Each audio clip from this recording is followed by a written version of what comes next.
Berikutnya Yai Niam untuk berinteraksi dengan Ibu Hasroh. Silakan Yai Niam untuk boleh langsung turun ke jamaah. Mana silakan. Ibu Hasroh? Hasroh Pak Asror?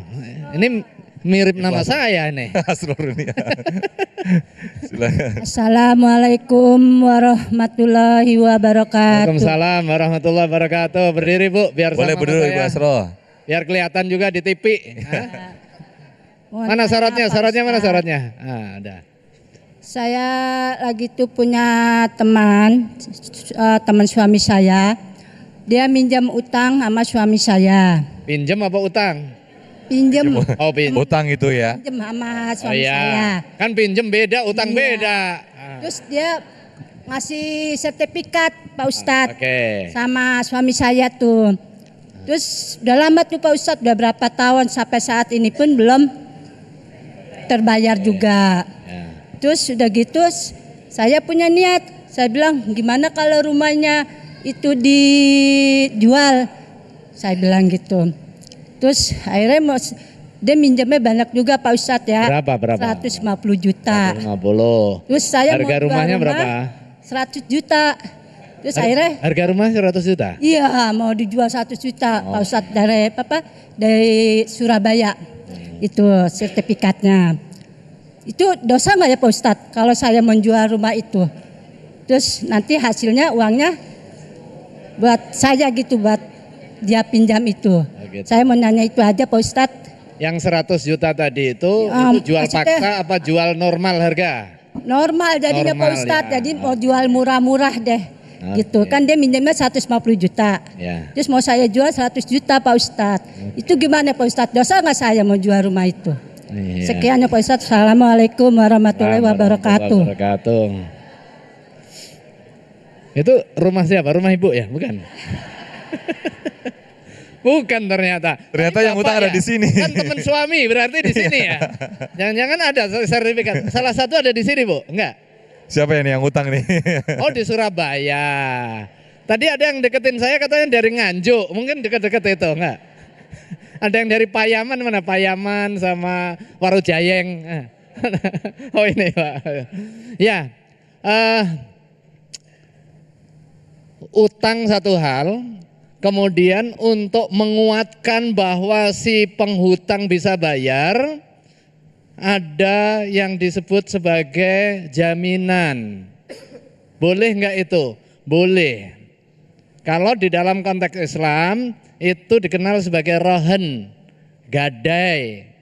Jadi utang disertai dengan jaminan. Agar orang yang punya piutang memiliki keyakinan bahwa utangnya nanti akan dibayar. Boleh nggak itu? Boleh.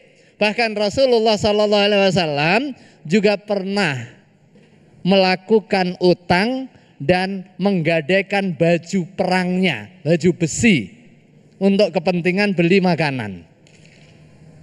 Nah, yang pertama tadi itu kedudukan marhun, barang yang digadaikan untuk meyakinkan. Boleh enggak? Boleh. Sekalipun prinsip dasar akad utang piutang itu adalah akad kebajikan, akad tabarruk, tolong menolong, tetapi kalau di dalam proses perikatan itu butuh jaminan, butuh keyakinan, maka diperkenankan. Nah, dalam kondisi tertentu ternyata apa yang diperjanjikan nggak sesuai. Nah, fungsi jaminan apa? Ya fungsi untuk melunasi dalam kondisi wan prestasi. Kalau terjadi wan prestasi, misalnya disepakati ini utang selama 1 bulan ya, atau 5 tahun, ternyata 5 tahun nggak bayar, boleh nggak dieksekusi? Boleh, tapi dengan cara yang baik. Man talaba haqqan falyatlub fi afafin. Barang siapa menuntut haknya, jadi kalau ada orang utang, memang cenderung orang utang itu mau ngemplang aja sih. Itu karakter manusia Ustaz. Karakter manusia itu mau enaknya, nggak mau susah-susahnya. punya teman, punya tetangga, punya saudara, kalau baik nggak pernah nyapa. Begitu ada masalah datang ngerayu-ngerayu. Nah itu udah manusiawi lah, nggak usah dikomentari.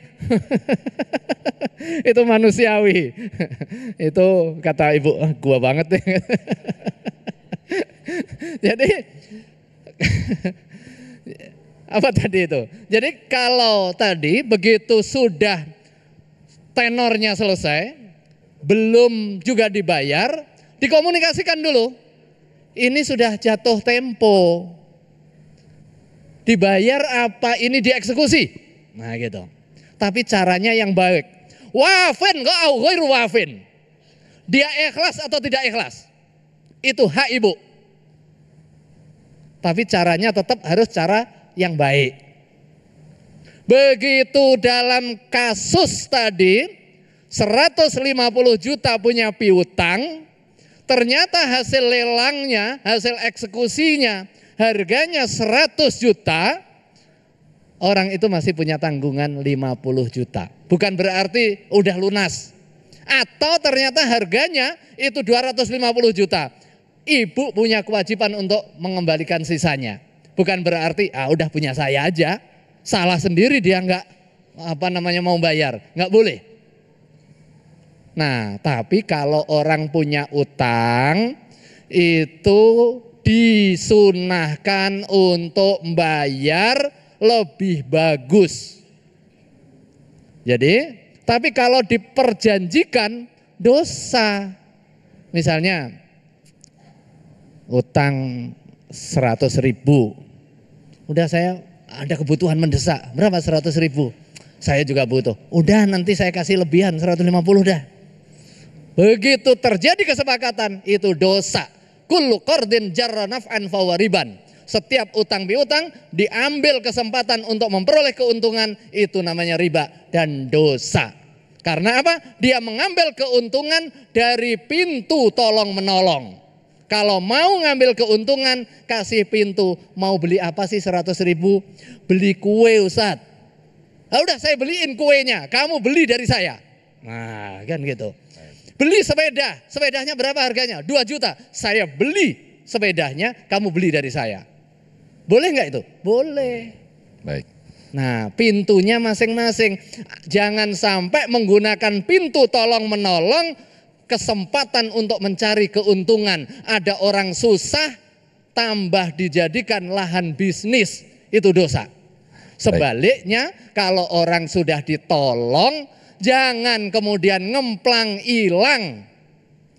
Wajibnya bayar, sunahnya bayar lebih bagus. Gitu ya. Baik, Masya Allah. Terima kasih. Wallahualam. Baik, terima kasih Prof. Niam. Nanti masih ada satu segmen lagi untuk tanya jawab. Nah, masalahnya ini seringnya yang lebih galak itu yang penghutang ketika ditagih ya Bu ya. Itu yang sering terjadi. Nah, kita akan perdalam lagi materi kita yang menarik ini. Masih satu segmen, masih ada satu segmen lagi. Tetaplah bersama kami di Damai Indonesiaku. Sesaat lagi kami kembali.